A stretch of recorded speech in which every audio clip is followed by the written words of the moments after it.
Welcome to our January live stream with founder and executive director Naomi Wright.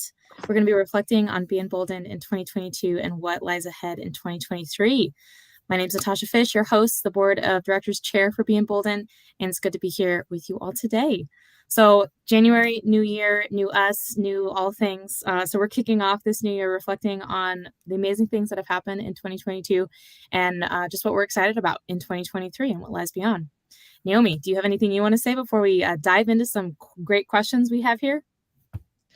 I don't think I'm a new me. I'm like, oh, that sounded nice.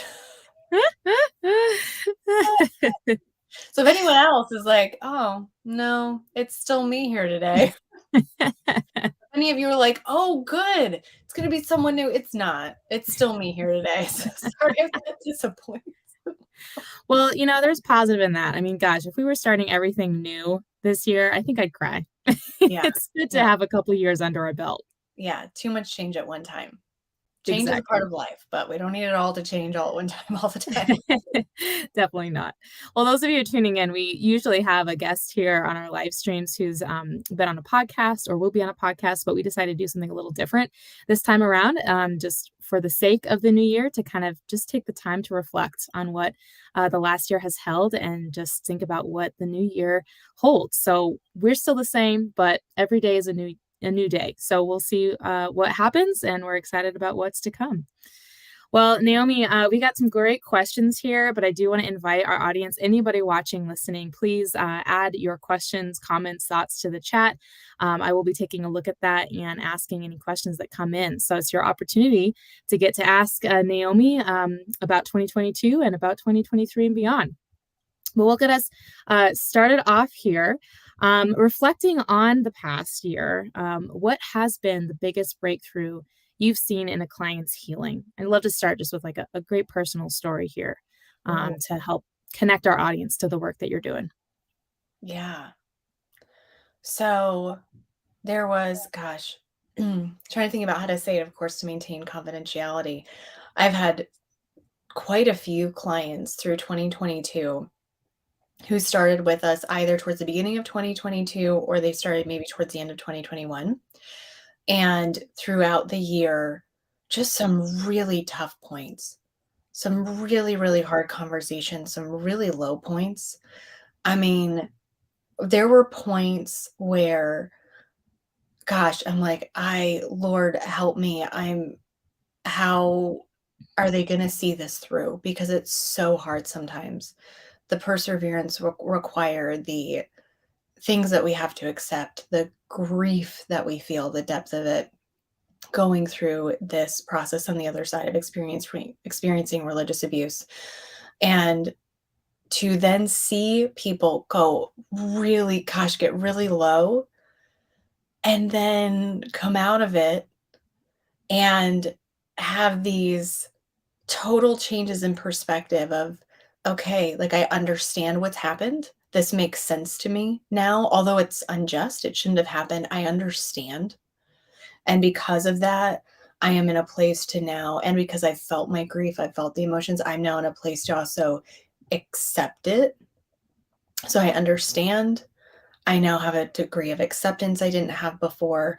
And with that, I now have hope for the future because I feel better equipped. And I have let those emotions be felt as they needed to be, and I now have capacity for hope and for that healing I've been looking for, and to have those relationships come to an end, which is bittersweet, but it's incredible to have people say, you know what, like, thank you for being with me through this, and I am through this and I'm moving forward now. Doesn't mean I'll never pop back up if something resurfaces or something gets triggered, but I even have tools for that. And so, yeah, I've had people where I haven't heard from them now in months. Mm-hmm. That makes me smile. Mm-hmm. So it's incredible to see that, to see people go from, I don't know how I'm going to come through this, I have no hope, to saying, yeah, no, I'm through this, and I don't need beEmboldened anymore. It's incredible. That is incredible. And that's the dream, right? That the that one day the hope would be that beEmboldened would not be needed, that we Yeah. wouldn't need to exist because people are free. Mm. Yeah. What are some of the most common issues you help people navigate in those healing journeys that you just mentioned? What are the things that people are facing? There's quite a bit.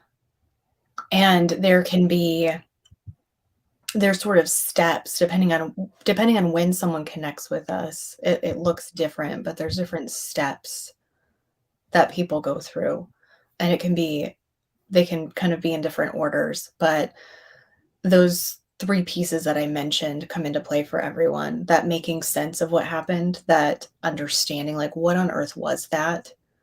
What was me and what was not me? What am did I do something wrong? Did I deserve it in some way? Am I at fault somehow? What's my accountability here versus who are they for real? I thought they were this and now it's looking like they weren't. So just making sense of what it all was, making sense of the theology of it, making sense of the character of people, the relationship, specific conversations, sometimes different roles that were played. So all of that is really significant. It's a really important first piece.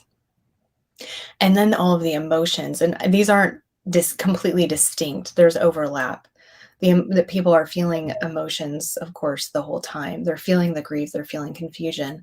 As they begin to understand more, the feelings associated with grief can change. There might be more anger than there was previously. And then as we move through that piece, we head more into, okay, what does rebuilding look like? What questions do I have? Who am I? I mean, if I was told I was all of these things, what does God actually say about me? Who am I uniquely? I mean, who am I as like the imago Dei, as a human made in God's image? Also, who am I uniquely, like my likes and interests and skills and abilities and passions and things like that? And okay, what do I do with all of this? And how do I rebuild relationships? How do I make friends? How do I maybe find a sense of community again if I'm looking for that? How do I find a church? What do boundaries look like? All these kinds of conversations that we talk about in our rebuilding after religious abuse curriculum, which we recently recorded, and will be coming out as a digital course here in the next couple of months for people. Just going to be great. They can access it in any time zone at any time of day that works for them, and in complete privacy if they Mhm. prefer. So I'm excited for that option as something we've only been able to run in real time before. So those kinds of conversations happen, and there's a significant amount of normalizing something that should not be. And what I mean by that is normalizing these experiences within the context of having experienced religious abuse. Not normalizing as in, oh, this is a normal human experience that all of us can, will, and should experience. No, that's not true. None of us should experience it. Many of us do. And so helping people to feel less isolated and to understand, oh, so much of what you're saying is normal in light of what you've gone through. And you don't have to remain here. And I know I always say that it's like this can be a temporary spot in many ways. There is room for change, there is room for healing, there is room for growth, there's room for rebuilding. But I was just talking to someone before this and I said, it's not that our religious abuse experience necessarily gets fully like said and done 100% in our lives. I think there can be pieces where we remember people that were lost and we still feel sad when we do. I think it's important for us to recognize that too, and to not have an expectation of, oh, this is going to be 100% cleaned up and good to go and I'm moving forward. I mean, I'm so many years removed at this point. I mean, and depending on which aspect of my story we're talking about, I could be up to 20 years removed and other aspects maybe 12. But I still can remember people at different times and I am sad. I'm sad for those losses. And so I allow myself to feel that. But it doesn't impact my functioning like it used to. And I think that is something I'm really thankful for. And that is huge, hugely different from not being able to get out of bed. Yeah, there's hope. Mm. And I just think about the things that maybe those of us who are not as connected to personally experiencing this take for granted, and what it means to rebuild after the loss of such significant things that many of us may never have faced. And so there's room for learning and education here. And there's also room, like you said, Naomi, for people not to feel isolated if that has been your experience, that you're not alone. And there are people who have gone through what you've gone through and can help bring you out the other side as well. Mm. Yeah. Well, organizationally speaking, now that we've got an idea of kind of what some of the day-to-day stories or the real impact that people are receiving, what's been a challenge in 2022 that you want to tackle differently in 2023?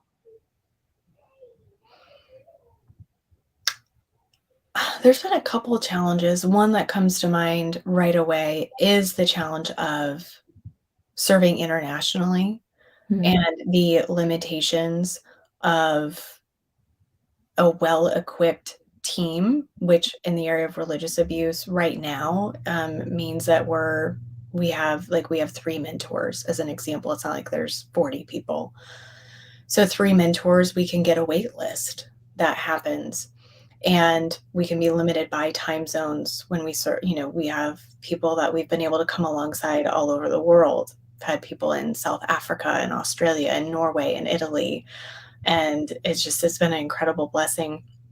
And yet it can present challenges for like, we don't want people trying to get up in the middle of the night, and we don't do well in the middle of the night ourselves. So we want people to be able to meet at times where it's actually beneficial, truly beneficial. And, in light of the physiological needs of us humans too. So that has been one of the challenges, and going in this direction of building out our kind of beEmboldened University, we'll call it that for now. We haven't finalized the name, but having our curriculums then turn into digital courses that are more easily accessible.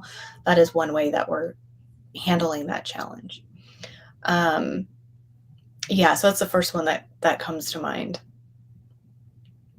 That's huge, and that presents huge opportunities, challenges, but really exciting things. And just to know that this isn't just American Christianity's problem or America, like this is the world. There is a religious abuse happening all over, and Yes. that we can connect because of that and provide support that does cross those international boundaries. Yes. Yes. It looks similar all Hmm. over. Of Hmm. course, there's going to be some differences. And so I'm very cautious, even if I hear someone say, okay, I'm connected to this specific group or this Hmm. specific leader, that gives me a general framework from which to launch. But I'm not assuming all those details, because there can be differences from like one specific location to another one. So leaving room and asking good questions still to make sure that I'm Hmm. not projecting the whole story onto someone. Hmm. But again, it does give us a framework from which to start and enables us to ask good questions. Because if I know that, for example, if someone's connected to NAR, if they're connected to the New Apostolic Reformation, that they may struggle more with performance. They may struggle more with a works-based ideology and be having a hard time with letting go of it, or thinking, gosh, maybe I'm in this position because I didn't check all of these boxes. I didn't, you know, I am sick for this reason. I am sick because Hmm. I am not close enough to the Lord. So that would be an example of if someone then shared that they were ill and they were struggling with chronic illness. Okay, well, I'm going to ask some more questions because I know the theology that is typically connected to that group. So again, it gives us starting points, but Yeah. it's not the be all end all, because there can be some differences for sure. Hmm. This is how I see it, which might sound kind of funny, but just like within mainstream Christianity, there's some Christians who are, more committed and really live it out in a way that maybe some Christians don't.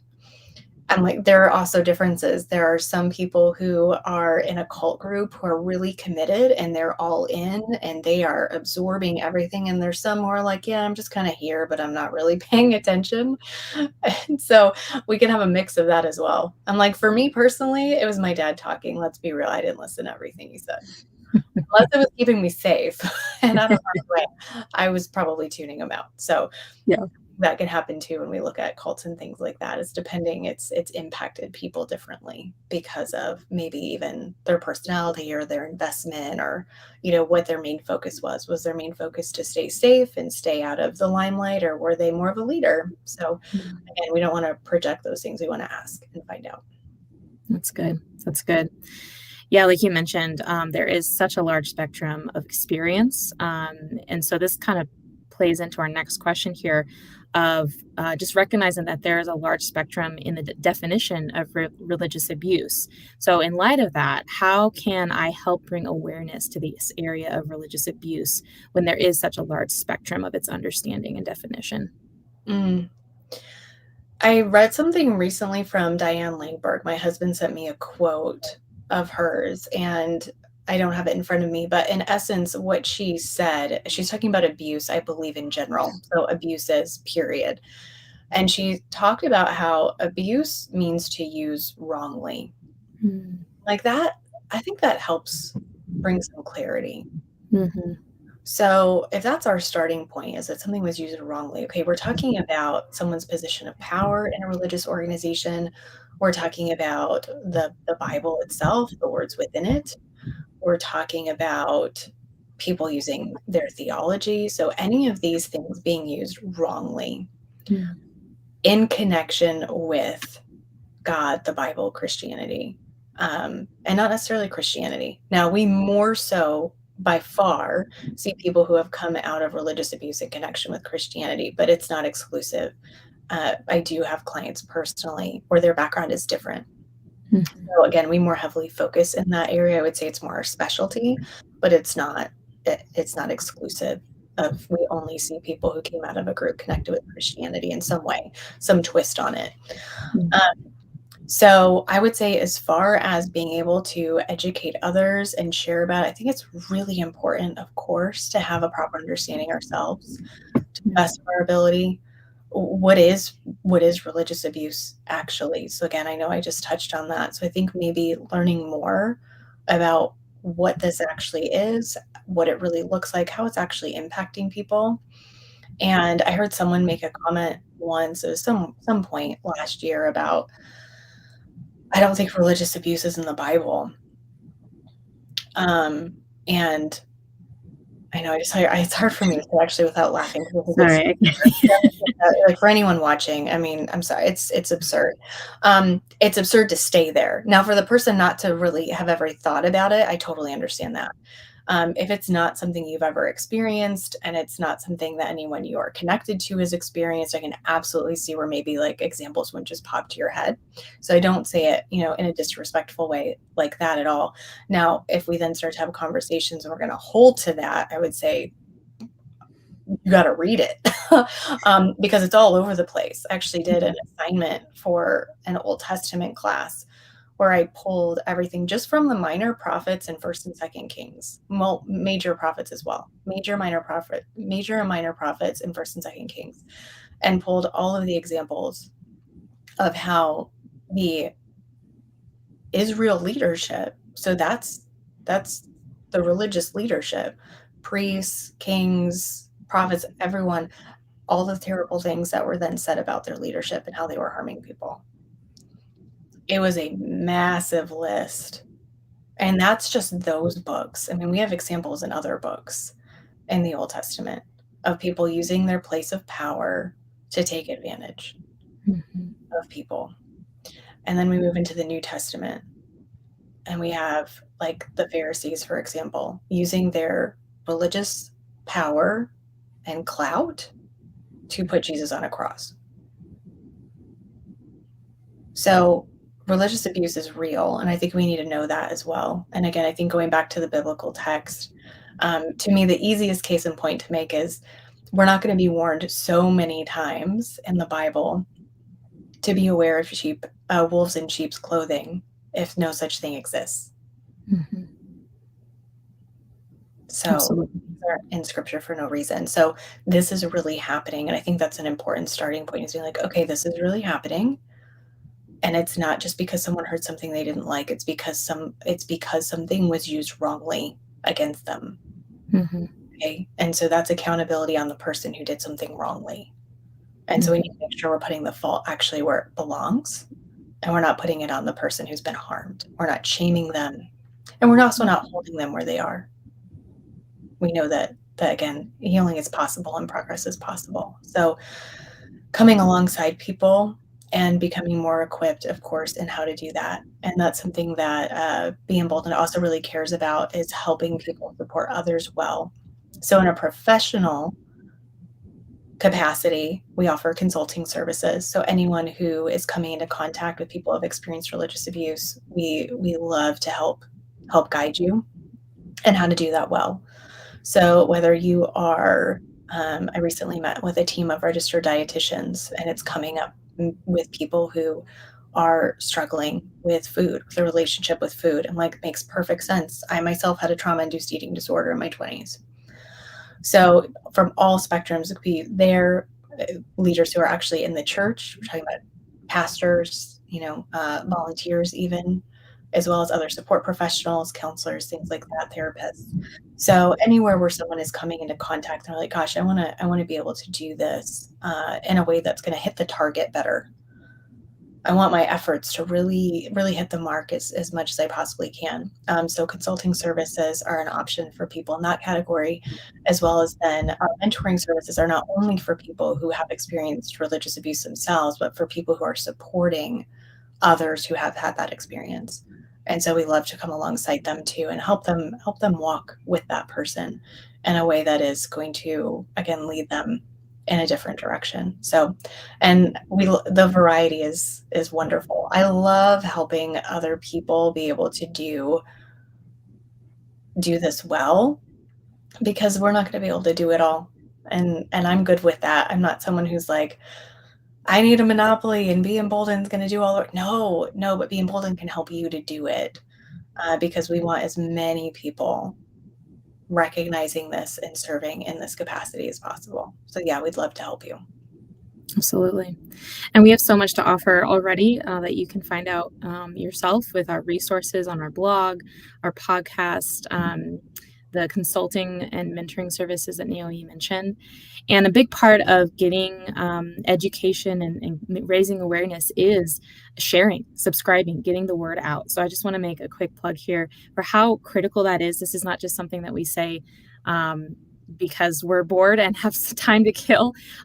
Liking things on our YouTube, subscribing to our YouTube, subscribing to getting newsletters through our website, leaving comments, sharing social media, following us on social media, all those things not only help you to stay informed and equip you to raise awareness in your spheres of influence as you share those and as you talk about this, but it also does stuff with the algorithms that is way beyond my pay grade, that really helps us get out there to people that you may never know, but you leaving a review or rating us or liking us could help get these resources and this information into the hands of someone who's searching for this through some internet algorithm and they're looking for hope.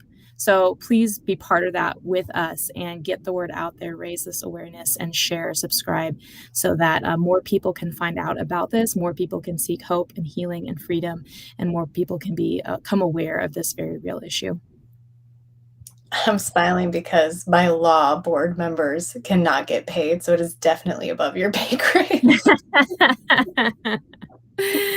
Yes, in any kind of job I would ever have doing anywhere. Yeah, it's beyond my mental capacity. It's like, I don't understand this stuff, and then they keep changing, the algorithms change, so yes, please help get the word out. We want people to know that we're here and that we're offering these services. I hear almost every time someone does connect with us directly for direct services, they're like, "We're so glad you exist, like, we haven't been able to find anything," or like, "That's why this organization has been started, is because there isn't a lot of option." And we're hoping that will change. Yeah, absolutely. Well, I'd love to talk about a specific new program that we have launched here at the very end of 2022, and would love to hear from you, Naomi. What inspired the financial need for that new mentorship program, sponsorship program, and what makes that different than general giving? Why is this sponsorship program so important? We have people who reach out for direct services of some kind, whether it's one-on-one mentoring or participating in one of our curriculum groups that we run, and they don't necessarily have the funds to be able to get those services. And as much as, of course, any nonprofit organization is it goes through this where it's like we want to help, and yet we also like we have that mix of helping but also having to pay people something. And so we have a couple of mentors who are contracted in by beEmboldened, and we're like, okay, like I can't have basically, to boil this down and make this more succinct, sorry, we had people on a wait list when we had spots available because we had to be able to pay people. And that is as it should be. The Bible even says a worker is worthy of his wages. People should get paid. So we're like, okay, we need to figure out a solution here so that people can get services. Inevitably, we do have a wait list at times, but we certainly don't want to have a wait list when there are spots because it's a funding issue. So what I wanted to do was reach out to everyone out there, including all of you watching and watching this on the replay, and say, hey, here's actual people, confidentiality covered, got that taken care of. But here's a snippet of their story. Here's why they're coming to us. This is what they've experienced. This is what we're recommending for their initial plan of care. And this is what it's going to cost. Will you help sponsor this specific person? And then people can say, yes, I want to be a part of these specific services that this specific person is going to get. They will get an initial email after they choose to sponsor. So they do that just right on our website, just beemboldened.com/donate. There's a drop down menu when you click to donate, and you can choose the name of the person whom you're wanting to support, and you can choose to give monthly to that person, which we would let you know when their services have concluded. So you can either cancel or you can switch those funds to somebody else, or you can give a one-time gift. And then that person is set up with services, and communication continues from there. So you're going to find out, okay, they're up and running, their services have started. Partway through, you're going to receive an update saying a few sentences from them. Here's what it's doing for me. Here's what goals I still have. And then if more funds are needed, we'll share that information and continue to, keep this person going until they get to that point where they say, yeah, like I don't need y'all anymore. And I would say on average, everyone, we're starting with maybe 3 to 4 months for someone to get them going. Definitely can depend on the person for how long they stay. I'd say on the average that I'm seeing is probably about 9 months. And I think that is actually incredibly successful for it to only be 9 months, because this process can take years. So for someone to say within 9 months, I have my feet under me enough that I just need you here and there when something comes up, I'm like, that's a huge win. So I think that's excellent news. But just to give an idea too, so if someone is interested in a monthly, even if we're asking for an initial 3 to 4 months of support, there is a possibility that we will come back and say we're only about halfway through, or if it was 3 months, might only be a third of the way through. But we at least want to get the person started so we can get a better idea, because we don't want to over ask either. So we're starting a little bit smaller. But again, this is very real people saying, I need help, I want to get it. And oftentimes when someone has experienced religious abuse, they have directly experienced financial exploitation as a component of that abuse. And so the abuse can factor into why they do not have the funds to actually pay for the services. So again, I think it's incredibly powerful for us to come alongside someone who has basically been cast out, who has been treated horribly, and to say, we didn't do it to you, but we care. And so we're going to be a part of the solution. We're going to be a part of the healing. No, we didn't cause the trauma. We didn't cause the pain, but we care and we see you and this matters. And so we're going to be a part of the other side of this journey for you. And I've heard that already. We piloted it at the end of December. It's really bugging me for months of like, this isn't working. And I need to try this. And so we finally, I'm like, let's just try it. We're not going to build out all the infrastructure yet, as in like the web page and all of those things. Like, let's just give it a go. And we were able to get both people that we piloted it with. They're not fully funded, but we were able to get them going. And I think we launched it like a couple of days before Christmas. So not like exactly, end of year giving, sure, but not really a time of year where everyone's really paying attention. And certainly if you're launching a new kind of, sponsorship program, you'd be starting it way before and you'd have way more done. But I'm like, let's just put it out there and see. if there's interest, if people would help in this way. And we got enough interest where I want to keep it going. So we are going to build out the webpage. We are going to, get all the infrastructure now ready for this. But in the meantime, we do have 3 current, and I believe we have a gentleman who is going to be joining the program as well. So 3 women right now, 2 are partially 3 are partially sponsored. One is very new, so she's like 2% sponsored. The other 2 are further in to their 100%.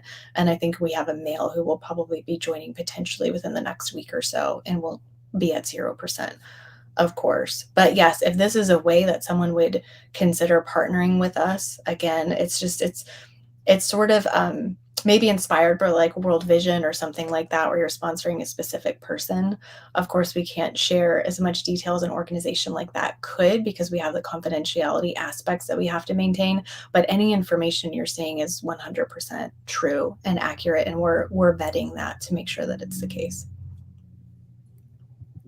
Yeah, it's just an incredible opportunity to get involved. And I think even for anyone watching or listening who may have a connection to a church, for example, I know Naomi had mentioned how beautiful, a healthy church coming alongside individuals who've experienced hurt, potentially in a church, how much that would mean to them to have a church come around and financially provide sponsorship for these individuals is not only an incredible provision of that need, but just the who it's coming from, how that makes a difference, and how much that can be part of the healing for somebody.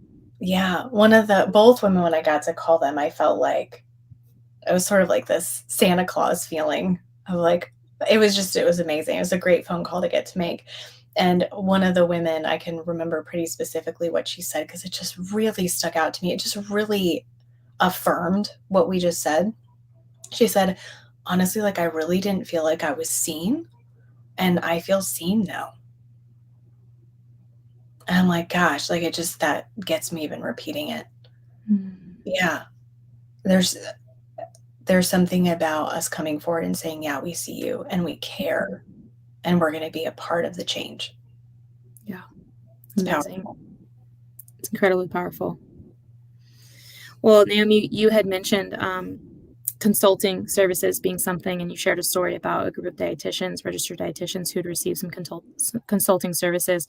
But we have a question here of, do you offer any personal training or education, especially for someone wanting to bring this issue to their church's attention, but feeling ill-equipped? Is consulting a good option for someone who is wanting to bridge that connection between them personally and how they want to raise awareness to this and bringing that to an organization like their church? I would say it depends on that individual's role. If it is a congregant member who is a part of the church, who is saying, you know what, I don't think my church knows a whole lot about this and I want them to know more, that may start out more as like a mentoring kind of conversation, or it could be just an initial consult. Anyone that I talk with, I do an initial 20 minutes at no cost, just to get a feel for, okay, how do we best get you connected? What is this going to look like? Because I want to make sure, again, that we're getting you connected in the way that's actually going to help you the most. So for that, it could go either or. It depend more on that person's role in that congregation, and if the leadership is then maybe wanting to also participate and have a conversation and bring us in either virtually or in person. So for someone like that, I would say fill out our just basic contact form. It's just beEmboldened.com/contact. Fill that in and let us know that that's something you're curious about, and we would connect with you and schedule that initial 20-minute call to see the best way to move forward. That's a great practical next step for anyone out there who's watching or listening. That 20-minute consultation can really set you up to go in the best direction for you and what you're looking for. Mm. Well, speaking of churches, I'm just curious, this question is asking, are churches receptive to training in this area? Why or why not? What has been our interaction with that? Some are, and some are more hesitant. There are excellent churches out there. And there are excellent churches who have this on their radar, and there are people doing really great work who are recognize that it's real, but don't really necessarily know what their role is in it. And beEmboldened is happy to be a support to that organization. Churches really can't necessarily do everything. It's a really tough position to be in. And so as a nonprofit organization, we love to be a collaborative partner to those organizations so that they can say, hey, this came up, and we want to be able, we want people to get the support that they need. We want to be a part of that solution. And so yeah, we can connect with you. And so it's great to be a referral source, as well as that additional education of, okay, what does it look like for you if someone does come forward and they have concern? Do people know? This is one of my big things, is do people know that if they have a concern, they can come forward? Do they know who they go to? Do they know how it's going to be handled? And the more transparent we can be about those kinds of conversations, I think the more comfortable people will feel, because they'll know, okay, they recognize this and I have my questions answered. I'm not walking in and being like, oh my gosh, what's going to happen if I say something? So those initial conversations are wonderful to have. We love to be a part of that. But I'm so sorry. I just got distracted, and I know I'm going to head too far away from the initial question. Everyone, we're having some weather here, apparently. It's raining, and so school's closed. Welcome to the South, I suppose. But no, it's because it might freeze, and that would be icy, and that would be very dangerous because they don't salt or sand or things like that. But as of right now, it's just rain. So I don't know if anyone else can hear my son in the background, but he just yelled really loud while he's playing. Would you please redirect me back to where I'm supposed to be headed? No worries. That's the nature of work from home, virtual life, right? Yes. We've all been there. And actually, we didn't hear anything at all. So your Good. microphone's It's doing just a great me. job. No, that's good. I think that's really great. In fact, I'll take you in a new direction here. So we'll just start on a fresh page here. But just thinking about reflecting back on 2022, what do you think was the most memorable podcast interview or most impact that was made from a podcast in 2022? Ooh, what was most impactful from a podcast? Yeah. Or just, I guess, yeah, what the most impactful podcast you say, what you think the most impactful one was. Ooh. I think the one that we've gotten the most feedback on is the conversation on denominations with Dr. Roger Olson. Hmm. That one has been incredibly helpful to people from so many different backgrounds, because denominations are really confusing when Mhm. we don't have our footing, of course. So, and many of us don't, when we've experienced religious abuse. We've usually been told that, like, whatever denomination we're in, or if it wasn't a denomination because it was a cult, as an example, not that non-denominational is a cult, but if I'm talking about someone who has come out of a cult, oftentimes they've been told that denominations are, of the devil, and so have nothing to do with them. And then people who have been in a specific denomination where it was abusive, that power can connect, that abuse can connect to, well, we're elite, our denomination's the right one, we're better, this is the only one you should be a part of. And makes me think of a church I remember attending with a friend when I was a teenager, and the leader, I'll say, because if I give a title, it'll give away what denomination it is. But the leader said, someday we will all recognize that we are this denomination. The world will recognize. And I'm like, whoa, that sounded arrogant. And so that can happen in our mainstream churches as well. So that causes a lot of confusion for people if they've experienced religious abuse and they're stepping out and they're figuring out, okay, where am I headed now? What do I do? How do I navigate this? So that one's been probably the most reflected upon of all of Mhm. them. Yeah. Another one I would say is, as far as a personal story, although this may have technically come out the year before, it might have technically come out at the end of 2020. I can't remember, but Justin and Ashley's story resonates with a Mm. lot of people, Yeah. and I've Yeah. I've thanked them for that, because there is a video version as well, as and I think they're going to release it at some point. Mhm. So people will be able to actually watch it versus just listen. But yeah, that one's, they touch on so many different things, and I think for couples in particular, not exclusively, but in particular, they're really able to identify with one or the other, sometimes both. Yeah. Yeah. That's good. Like we said, there's so many great resources to check out, to learn, to be able to educate yourself and find connection and resonance with other people's stories, which is amazing to offer. So our blog, our podcast, our website are great places to start your journey if you're wanting to know more. So, Naomi, to wrap us up and close us out here, I just would love to hear, what is something that you're most excited about in 2023 for beEmboldened? The getaway. Mm, Y'all, I mean, we've got some really cool stuff that we're working on, and I am excited about it, and I am really sold out for it. I believe it's gonna be impactful, and if it's not, let us know in the surveys, because if you do something with us, you do get surveys. We want your feedback, and we make changes accordingly, because we wanna continue. Again, I keep saying it this way, but we wanna hit the target. If we're here to support and we're here to prevent, we wanna make sure what we're doing is actually supporting and preventing.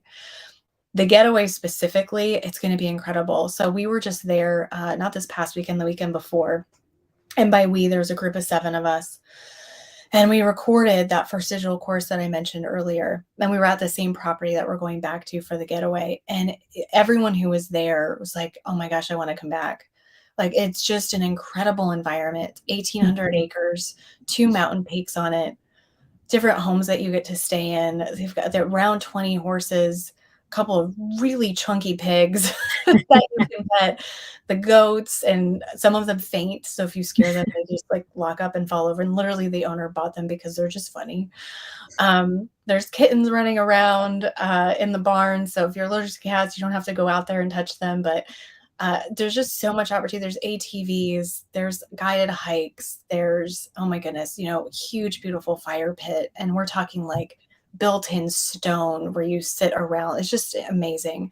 The foods are organic, chef inspired meals. Actually, not just chef inspired, but inspired by the owner, who is a raw vegan chef. Doesn't mean it'll be raw vegan. So don't worry, you'll get your meat if you want it, and all of the things. But it's really an elevated experience, and it is an intimate experience, and I don't mean that in a way where someone should feel emotionally vulnerable, because you get to share to the degree that you are comfortable. When I say intimate, I mean that there only 12 guests can be there, and it's considered sold out. So there's 12 guests, and then there's the 3 of us who are presenting. It's gonna be myself, and actually, I think I'm announcing this right now for anyone who happens to be here. It hasn't been announced yet. TC Cannon is gonna be there with us in June, as well as Dr. Roger Sharp is gonna be there in June. So anyone who listened to mine and his episode on emotional health and spiritual maturity, so he's going to come and present as well. And when we talk about presenting, we're not like up at, not that there's anything wrong with it, but it's not the style that I want for this environment. We're not up at presenting with a big TV and some, stadium style seating or something. We're in a giant lounge, and we're sitting right there with you, and we're going over this information, and we're able to dialogue. So there's some teaching and equipping, and there's also just engagement with one another of questions and answering and sharing, and there's space for that. And it's just the barn that we're meeting in. I mean, you were there, Natasha. Does it look like a barn? It is a barn elevated. It is It's the best stunning. kind of barn you want to be in. Yeah, it's stunning, and just Beautiful. lots of seating options and tables to sit and eat, and just or to chat or to put a puzzle together, and it's just incredible. And so we're gonna have, I think it's 5 sessions, if I'm not mistaken. The theme is unstuck. So where are we feeling stuck after religious abuse in our healing journey? Where are we stuck, and how do we begin to navigate that and become unstuck? And so we have 5 different, again, engagement presentations, and all of the activities that I mentioned. You can ride horses, you can ride ATVs, you can go on hikes, you can have the quiet time that you want. We're also going to offer the opportunity to participate in a grief ritual. You can go check out my episode with Ryan Ramsey on Reclamation Podcast, or here on our YouTube channel if you want to learn more about that. But we're going to offer that opportunity for people. There's guided stargazing one night. There's a fire pit conversation where myself, Roger, and TC will be there just to roast marshmallows and talk with y'all and answer questions. And I don't know what else is quite like it. I'm pretty confident there's nothing like it in this context of religious abuse. I'm leaving that 0.001% in case I'm mistaken and there's something I'm unaware of, but it's going to be an absolutely amazing experience. And so if anyone can pull it off scheduling wise to make it happen, I highly recommend it. It's going to be amazing. And we are offering payment plans for people. we're opening up registration February 17th. So we're starting to advertise now that it's coming so people can begin to plan. But registration opens February 17th and it's going to close, I believe it's May 26th, if I'm not mistaken. So it's not a huge window. So we're giving about 4.5 months notice to start to plan. But yeah, we'll be offering payment plans. And I know we've already got one spot gone. So we're down to 11. There's 11 remaining and it hasn't even opened yet. So yeah, please, if you're interested, you could go ahead and send us an email now if you want. We can get you set up. If you're here and you're hearing it live, you're like, I want to be a part of it, let me know. The dates will be the evening of Sunday, June 4th, ending at about lunchtime on Wednesday, June 7th. Awesome. I'm adding this to the chat for anyone who's watching or rewatching. Yeah, please reach out to us at hello at beEmboldened.com. Naomi, can you list off those dates one more time for us? Yeah, arriving the evening of Sunday, June 4th, and then it will wrap late morning by noon, lunchtime on Wednesday, June 7th. So you'd be able to fly out Wednesday afternoon. And best airport would be Colorado Springs Airport. That's going to be your quickest. But if there's a big price difference and you want to come in and out of Denver, you could certainly do that too. Awesome. I'm excited about that. So it's going to be incredible. 2022 was quite the year for us. A lot happened. A lot was moved forward. We saw so many people come to experience hope, healing, and freedom. And we are expecting just as much at 2023. So this getaway is going to be part of that, as well as all the things we got going on. So thank you guys for watching and listening today.